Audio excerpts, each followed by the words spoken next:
My mom said, "You don't have a stable job anyway, just watch the kids for your brother." Then she left 3 little kids right on my doorstep. But at that exact moment, I was on a cruise ship sailing through warm Mexican waters, and my phone started blowing up with her screaming, "Get back here and fix this right now." My name is Kylie. I'm 30 years old. I'm a freelance graphic designer and content creator. I run my own business, own my apartment, and I'm doing pretty damn well for myself. But in my family's eyes, because I work from home and don't have a husband or kids, I'm the one with nothing going on, the one who's always available, the default free babysitter every Christmas. This year, they took it way too far. They didn't ask, they just decided my life could be paused, so they could have their perfect holiday without the kids. What they didn't expect was that I finally paused them instead. If you've ever been treated like the convenient one in your family, you're going to want to hear how this played out. Hit that like button if you've ever been expected to drop everything for family. Comment below what you would have done in my place, and subscribe with notifications on because this story gets wild. Let's dive in. I still remember that Christmas exactly 2 years ago, like it was yesterday, the one where everything started feeling unbearable. It began on December 23rd. I left my apartment early, drove the usual 3 hours through traffic to get to my mom's house in the suburbs. I had my overnight bag and a couple of gifts in the trunk. The moment I stepped inside, the familiar smell of pine hit me, but so did the immediate request. Mom looked up from the couch and said, "Kylie, you're here just in time. The tree is half done, and I could really use your help with the lights. They're tangled again." I spent the entire afternoon on it, untangling strings of lights, testing bulbs that didn't work, wrapping them evenly around the branches.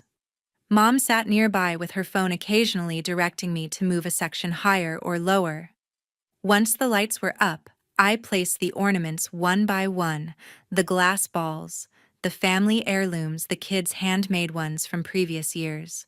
I fluffed the branches, adjusted the star on top until it sat straight. By the time I finished, the tree looked beautiful, sparkling in the living room window. Then came the gifts. Mom had a pile waiting under the tree, but several still needed wrapping. She handed me the paper tape ribbons. I sat on the floor for hours, measuring, cutting, folding corners, neatly tying bows. My fingers got sticky from the tape, and my knees ached from the hard floor, but I kept going because the stack was endless. I also prepped food for the next day, chopping vegetables, marinating the ham, setting out ingredients so everything would be ready.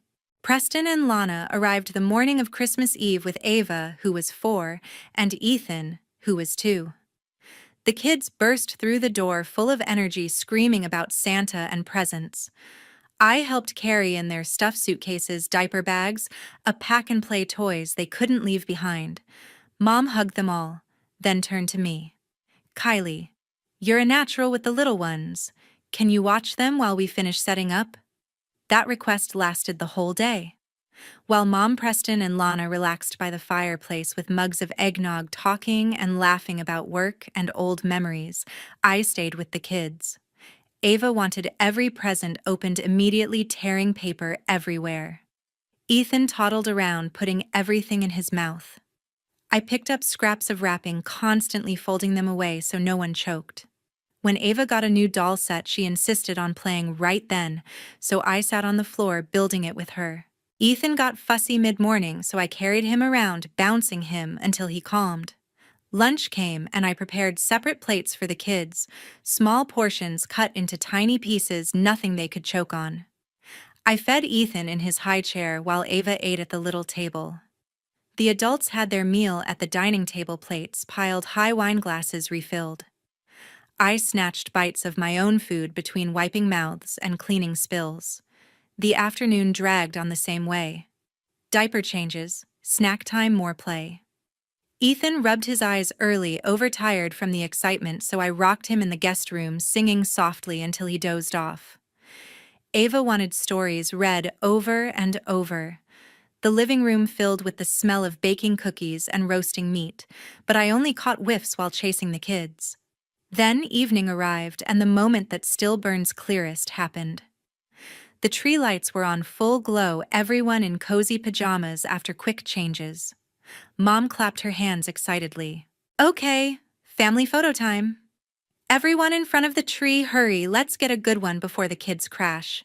Preston scooped Ava onto his shoulders. Lana stood next to him, arm around Mom's waist. They arranged themselves perfectly, smiling wide. I was across the room on the sofa, cradling Ethan, who'd just fallen asleep again after waking cranky. His warm weight pressed against my chest, his breathing steady. I didn't want to disturb him, so I stayed put, thinking I'd slip in once the timer went or someone called me. But no one did. Mom set the phone on the mantel, hit the timer, rushed back into place. Smile, flash. They checked it. Laughed. One more. Another flash. Then another, just to be sure. Preston said, "This one's great." Lana added, "Yeah, capture it before Ava starts wiggling." Not a single glance my way. "No, Kylie, come join." No. Wait a second for Kylie. Just excitement over the shots they already had. I sat there in the dim corner holding a sleeping child, staring at the group I'd made possible. The quiet kids, the clean floor, the perfect setup. And I wasn't in any of it. Later, after the children were finally down for the night, and the adults moved to the den for a movie and more drinks, I reheated leftovers in the microwave. The ham was dry by then, the sides cold. I ate standing at the counter, fork in one hand, scrolling my phone with the other to avoid the silence. A few weeks later, Mom posted the chosen photo in the family chat, the big printed version now framed and hung right above the fireplace in her living room. Everyone glowing, arms-linked tree sparkling behind them. It stayed there for the next 2 years, greeting every visitor. The perfect family Christmas memory.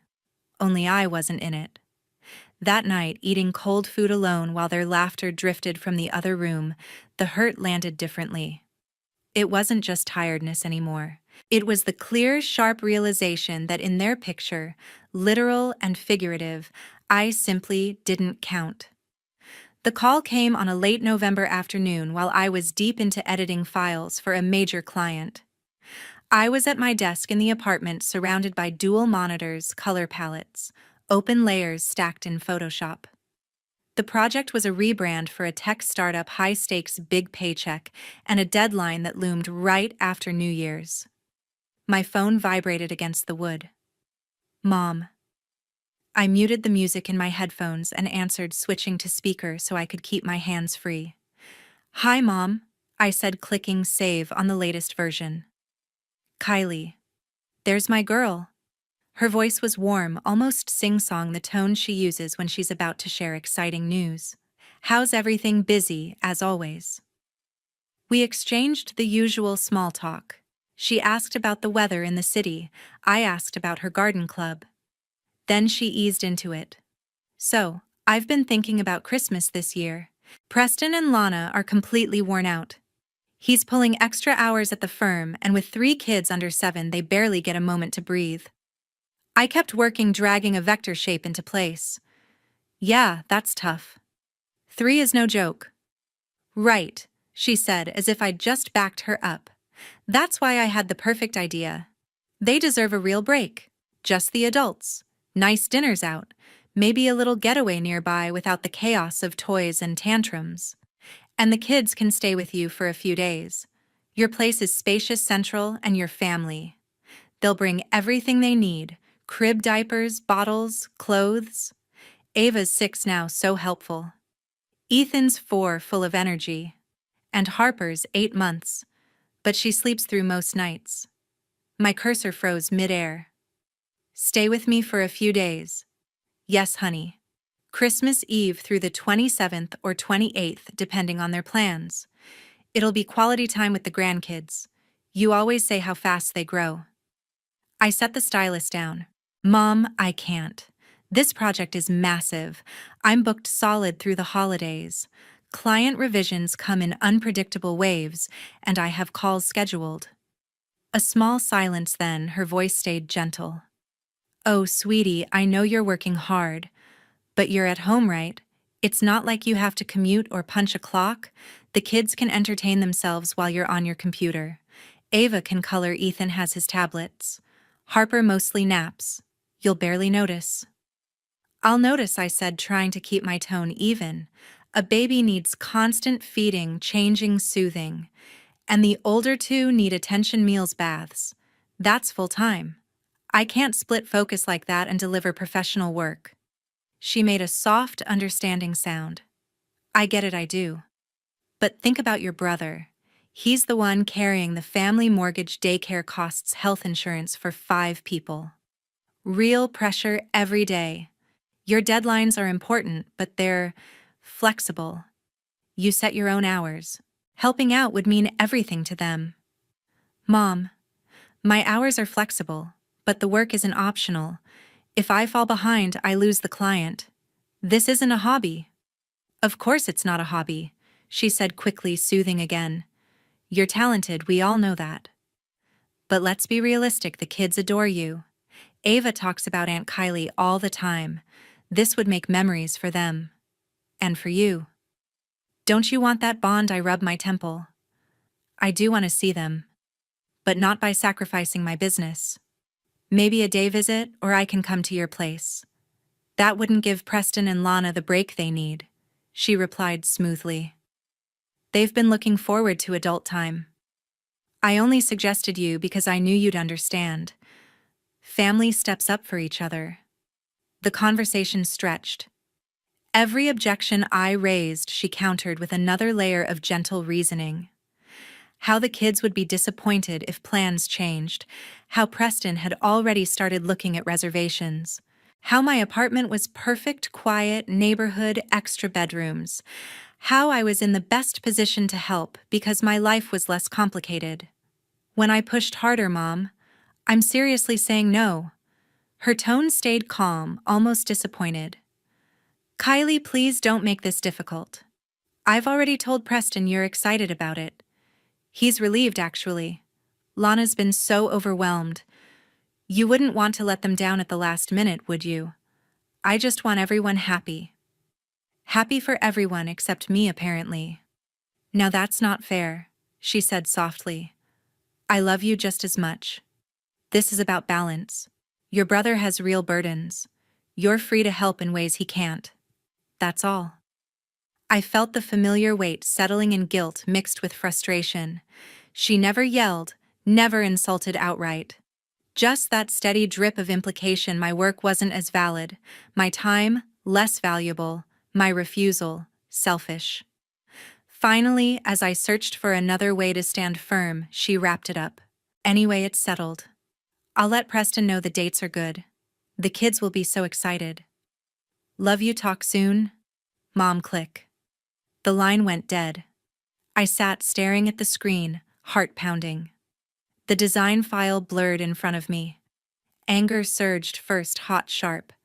Then came the helplessness, the same feeling from 2 years ago when I wasn't even worth waiting for in a photo. She hadn't listened. Not once. She'd decided, informed, and hung up before I could fight back properly. And by telling Preston I'd agreed, she'd stacked the deck now. Refusing would make me the villain to everyone. I closed the laptop slowly. The project could wait a few minutes. My mind raced through the implications. Several days alone with 3 young children. No backup.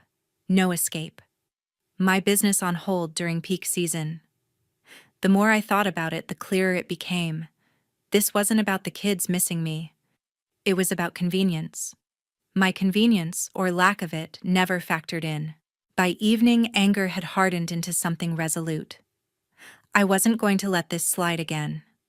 After hanging up, I lay in bed staring at the ceiling, unable to sleep, and it was a few days later before I finally checked the family email. That night, thoughts raced through my head without stop. I went over every part of the conversation, how Mom had dismissed my concerns so smoothly, making my objections sound unreasonable. The more I thought about it, the angrier I got. Not explosive anger, but a slow burn that kept me awake until dawn. When morning came, I dragged myself to the desk, coffee in hand, trying to focus on work. But every notification or stray thought pulled me back to the call. The next day was similar. I managed some emails, but productivity was low. I caught myself staring at my phone, tempted to call Mom and lay it all out, tell her how wrong this was. But I knew the pattern. She'd listen quietly, then redirect with questions about why I couldn't just help, or reminders of how much Preston needed this.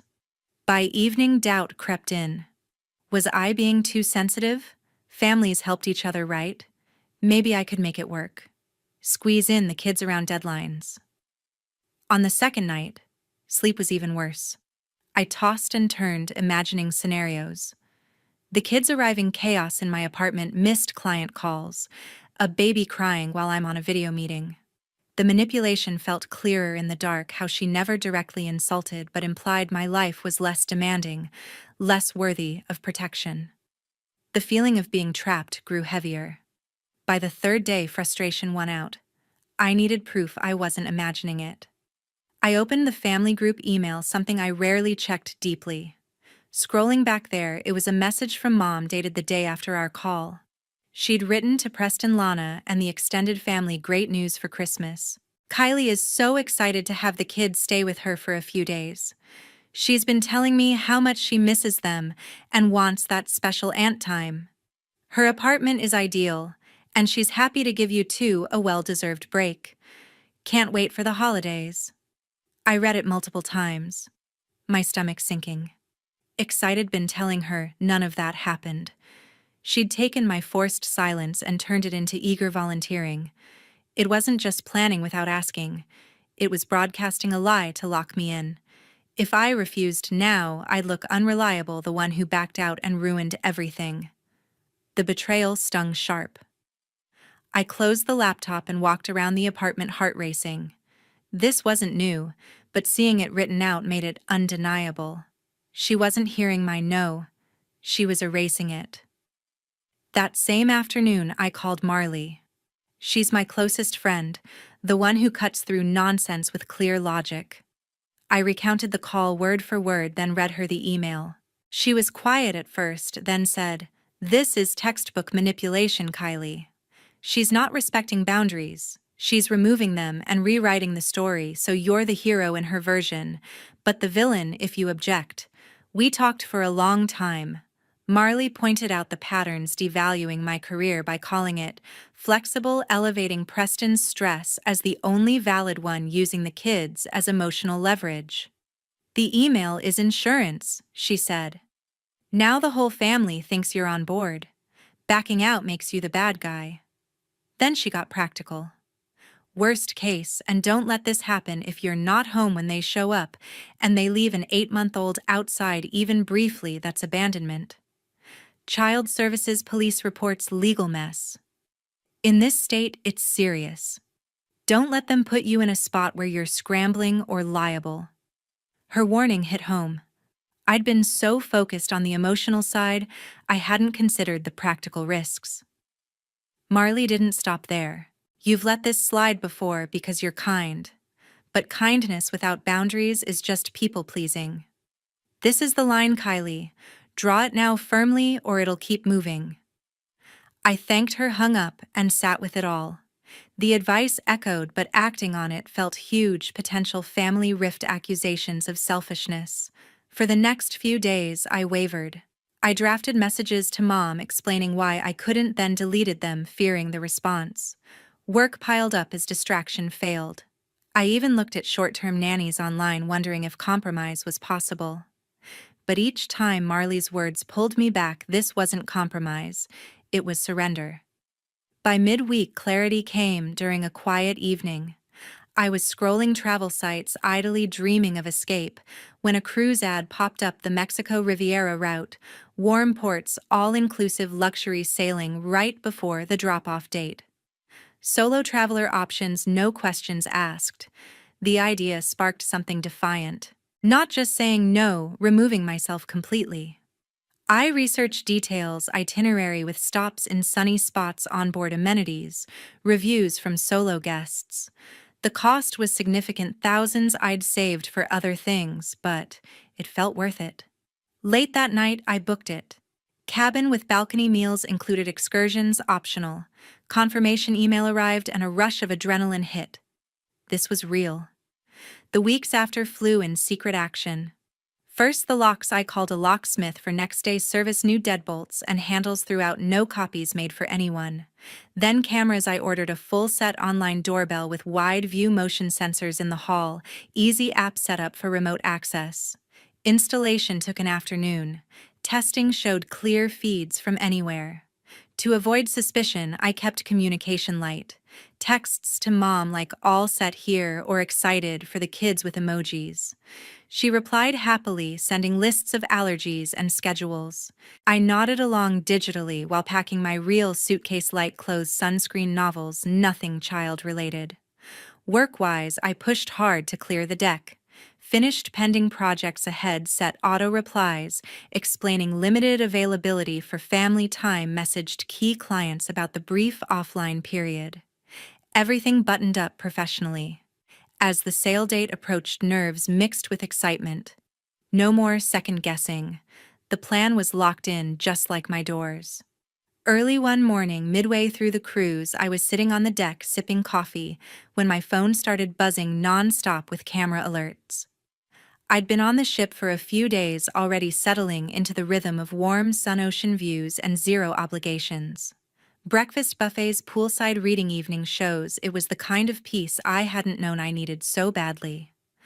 My phone had been on Do Not Disturb except for camera notifications, just in case.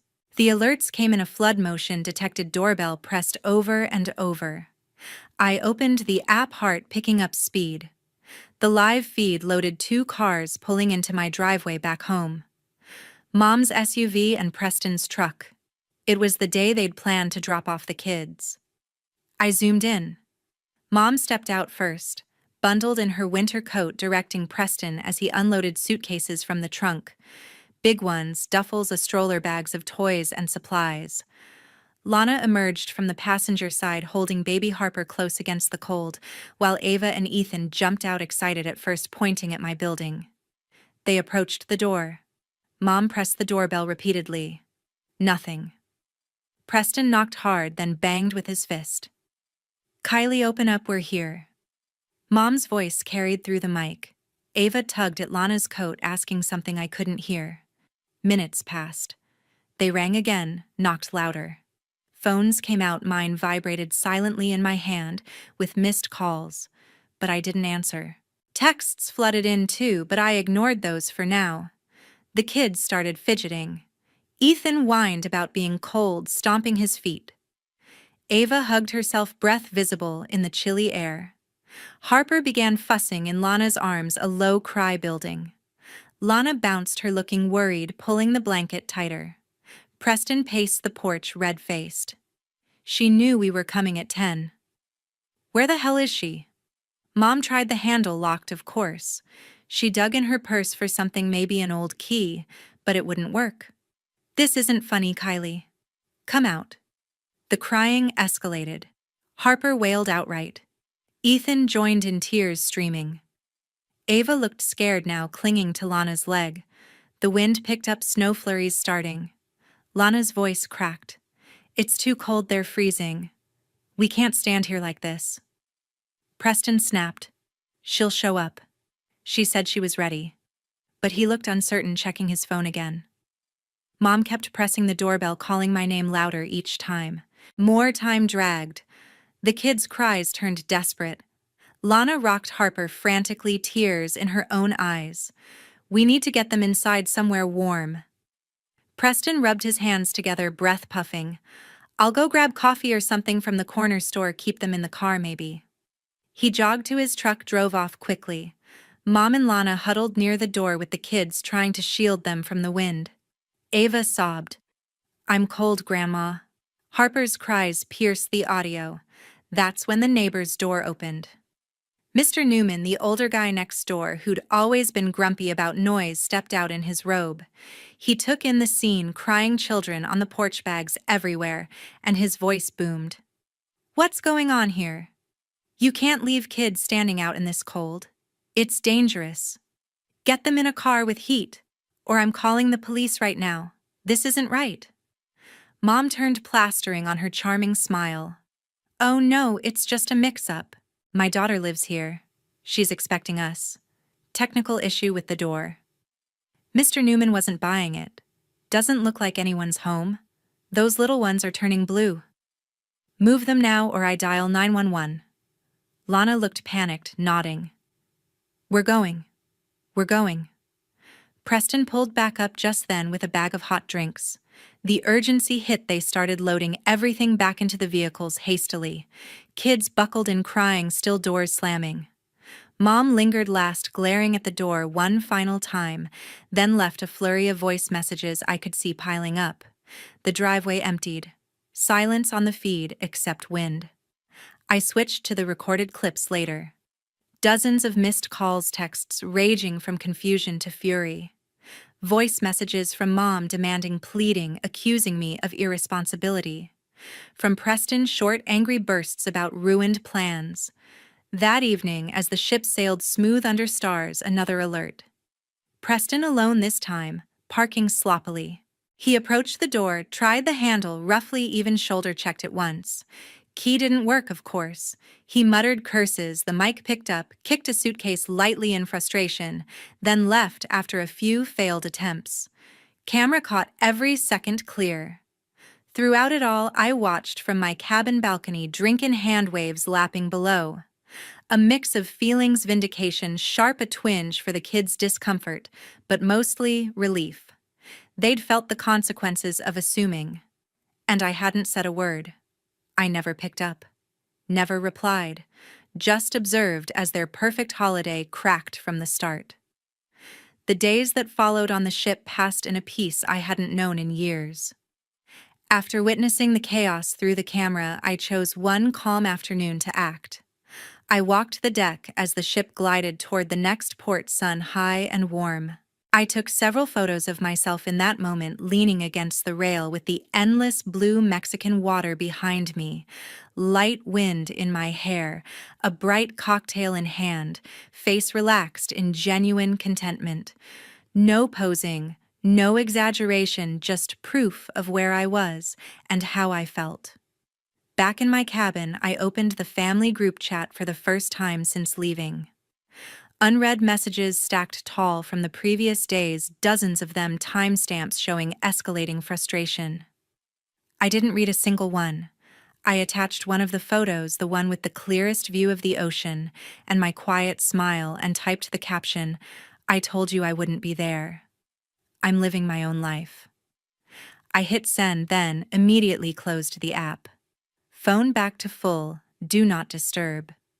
Whatever explosion followed, it stayed contained in that chat, far from me. From updates that trickled in later, the impact back home was swift and complete. Every carefully arranged adult plan, the upscale Christmas Eve dinner reservation, the day trips without diapers or meltdowns, the quiet evenings they'd counted on vanished instantly. With 3 distraught children and mountains of luggage, they had 0 options left except to turn around and head to Mom's condo. The drive was miserable, kids still upset from the cold, and confusion asking repeated questions no one could answer satisfactorily. Once at Mom's, the reality of the small space hit hard. 2 bedrooms, delicate antiques on every surface, narrow hallways, nothing prepared for a toddler, a preschooler, and a crawling baby. The pack and play barely fit in the living room, blocking the walkway. Toys spilled out of bags, diapers stacked in corners, bottles lining the kitchen counter. Tempers frayed fast. Preston accused Mom of misjudging the situation, insisting she'd assured everyone I was fully on board. Lana vented about the lack of supplies, no proper baby food stocked, no high chair, constant worry about Harper reaching breakables. Mom circled back to defending her intentions, placing blame on my sudden absence for ruining everything. Voices rose over who should have confirmed more thoroughly, who assumed too much. The kids fed off the tension, cries echoing longer into the nights. Sleep arrangements turned makeshift inflatable mattresses on the living room floor, sheets draped for privacy.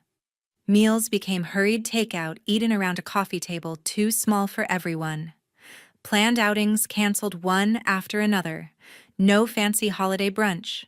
No evening without bedtime battles. Instead, quick grocery runs for kid essentials laundry, piling up cartoons, playing nonstop to buy moments of quiet. The arguments continued in waves. Quiet resentment during the day, sharper exchanges after the children finally crashed. Preston and Lana tag-teaming exhaustion.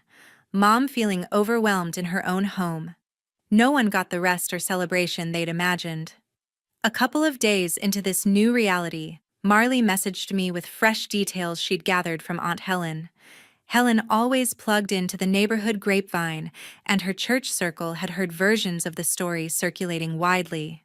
People discussed it after services in parking lots over group texts. How the family arrived loaded with kids and luggage, waited in the cold until the neighbor threatened police involvement, then scrambled away. Speculation mixed with sympathy for the children, quiet judgment about planning. Helen passed along the highlights without taking sides, Mom portraying herself as the shocked organizer Preston and Lana, barely on speaking terms, some moments the condo described as organized chaos. Marley added her own commentary in a follow-up text. Sounds like they're getting a full dose of what they tried to offload. Eye-opening, hopefully. I read it with detached interest, no impulse to intervene or explain. With every notification, silence the remaining cruise days unfolded untouched. Port stops brought new sights, bustling markets in Cabo with fresh fruit, and handmade crafts, relaxed beach time in Mazatlan, vibrant streets in Puerto Vallarta, filled with music and color. Sea days meant pure relaxation. Long breakfasts overlooking waves, afternoons by the pool, with books, evenings enjoying shows or quiet dinners with ocean views. No interruptions reached me, no fresh demands or guilt. The distance felt protective, allowing space to simply exist without expectation. Each sunrise over the water reinforced the shift. The holiday I'd dreaded transformed into something mine alone, restful, unapologetic, entirely on my terms. The voyage continued, carrying me further into that hard-won calm. When the ship docked in Los Angeles and I drove home in the new year, an unfamiliar lightness stayed with me the entire way. The drive from the port felt different, windows down slightly despite the winter chill music I chose playing loud, no weight of upcoming obligations. Pulling into my apartment garage, everything looked the same on the surface, but it felt reclaimed. Mine again. I unpacked slowly, putting away summer clothes that now carried salt air memories. Then I checked my phone properly for the first time in weeks. No new messages from Mom, no calls from Preston. The group chat silent since my last photo. They'd gone quiet after the initial storm, perhaps realizing pursuit was pointless or too exhausting amid their own mess. That silence confirmed what I already knew: it was time to make it permanent. I opened settings and blocked Mom's number, then Preston's. Deleted the family group chat entirely. Unfollowed related accounts on social media. No dramatic announcements, just clean cuts. Any future attempts would hit walls. I wasn't available for negotiation or guilt anymore. In the weeks that followed, fragments of fallout reached me indirectly. Aunt Helen, ever the neutral observer with ears in every circle, called one afternoon for a casual catch-up. She didn't pry about my trip, but shared what she'd heard through her church friends and neighborhood talks. The story had spread quietly but widely, the unexpected drop-off gone wrong, kids in the cold, quick retreat. People sympathized with the children mostly, but questions lingered about planning and communication. Invites to Mom's usual events dried up. Book club mentions shifted, coffee meetups excluded her without explanation. She became the one with family issues, polite smiles hiding distance. Helen mentioned Preston and Lana, too. The sudden financial strain from canceled workdays and extra childcare costs piled on existing pressures. Arguments that started over the holidays lingered, turning into bigger talks about roles and support. They separated temporarily. Lana moved back with the kids to her parents for space. Preston staying in their house. Not dramatic divorce yet, but a clear fracture from stress they hadn't anticipated. I listened without comment, feeling no satisfaction or regret, just acknowledgement that actions have consequences. Helen ended with, "Things are tense over there. Hope it settles." I thanked her for the update and changed the subject. One evening, months later, scrolling idly, I landed on Mom's old Facebook profile through a mutual friend. A post from 2 years back popped up in memories, the framed Christmas photo hanging proudly, everyone clustered happily around the glowing tree. Smiles, wide arms linked perfect holiday cheer. And me, absent from the frame entirely. I stared at it longer than I expected. The old sting flickered briefly, then faded. Because now, looking around my own space, quiet, organized on my terms, filled with things I chose, I saw the contrast clearly. For the first time, I stood in the center of my own picture. No edges, no corners, no supporting role. The lesson settled: deep boundaries aren't selfish, they're necessary.